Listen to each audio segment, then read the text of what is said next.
Ever Given – контейнеровоз класса Golden. Для многих из нас эти слова ничего не значат, и мы даже представить себе не можем, что это за судно и каких оно размеров.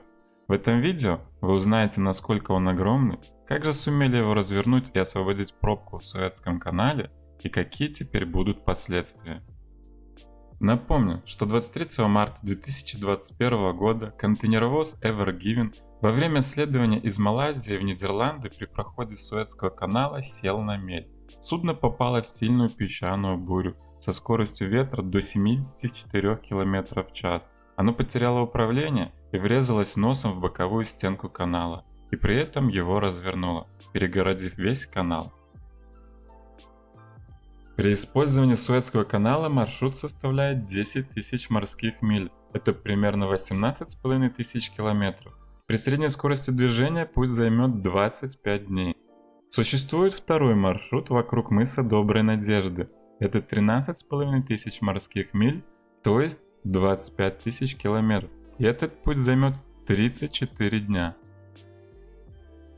Насколько же огромный контейнеровоз? Давайте разберемся. Его длина составляет 400 метров. Это как 4 футбольных поля в длину или 15 девятиэтажек. Ширина 59 метров.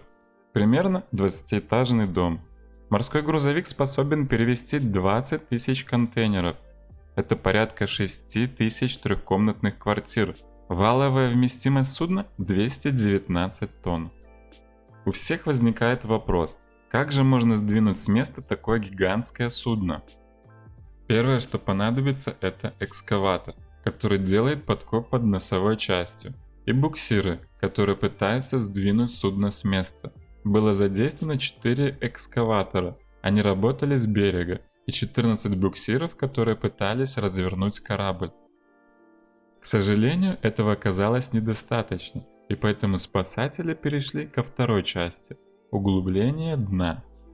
Были применены землеснаряды.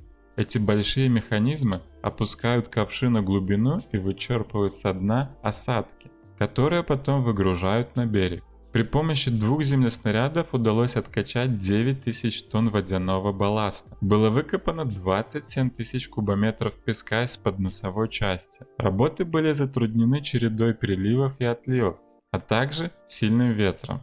Но преодолев колоссальную работу, дождавшись очередного прилива, судно удалось снять с мели.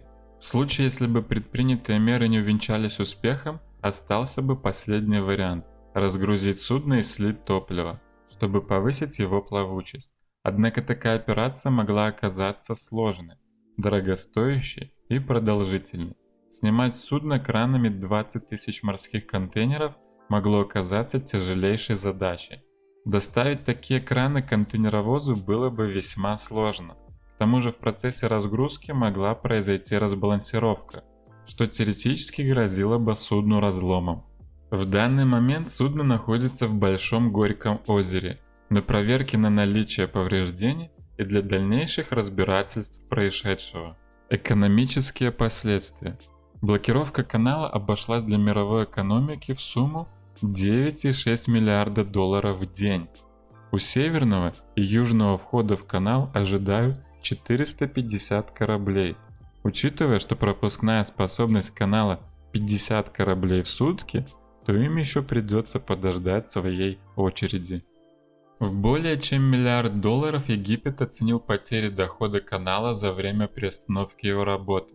Стоимость оборудования и машин, которые используют для снятия судна с мели, и оплату работы 800 спасателей.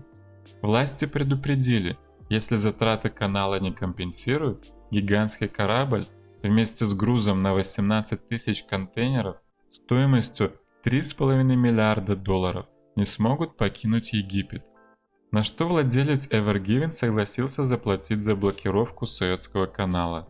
Подписывайтесь на канал и пишите в комментариях, что вы думаете о произошедшем.